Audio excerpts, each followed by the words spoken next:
केंद्र सरकार द्वारा किए गए नोटबंदी के बाद से देश में सबसे ज्यादा दिक्कतों का सामना किसानों को करना पड़ रहा है। जहां एक तरफ फसल की बुआई का मौसम है तो वहीं दूसरी तरफ किसान बैंकों की लाइन में खड़ा है, जिससे फसल की बुआई में देरी हो रही है। नोटबंदी के फैसले के बाद से बैंक और डाकघरों में लोगों की भीड़ उमड़ रही है। इस भीड़ में सामान्य नागरिक के साथ किसान भी शामिल है। अचानक लिए गए इस निर्णय से मानव जनजीवन ठप हो गया। जिसे देखो वो नोटबंदी से परेशान है। नवंबर माह में किसान अपने खेतों में गेहूं, चना जैसे रबी की फसल की बुआई करते, लेकिन नोटबंदी का असर किसानों के लिए काफी परेशानी लेकर आया है। किसानों के पास बुआई करने के लिए पैसे नहीं है।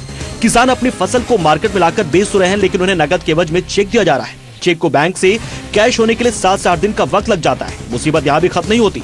बैंकों से जो नोट मिल रहे हैं वो 2000 की शक्ल में है, जिसे छुट्टे करने के लिए किसान को एक दुकान से दूसरी दुकान पर भटकना पड़ रहा है।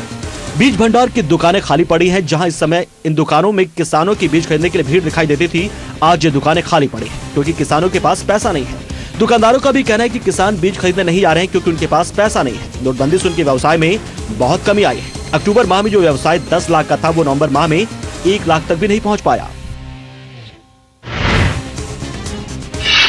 आपको बता दें, नवंबर महीने में ही गेहूं और सरसों की बुआई का समय शुरू होता है और इस समय नोटों पर पाबंदी से किसानों को काफी परेशानी का सामना करना पड़ रहा है। उनके हाथों में नोट तो हैं, लेकिन इसके बावजूद वो बीज और खाद के लिए तरस रहे हैं। Usman Siddiqui, JK 24/7 news, Lucknow.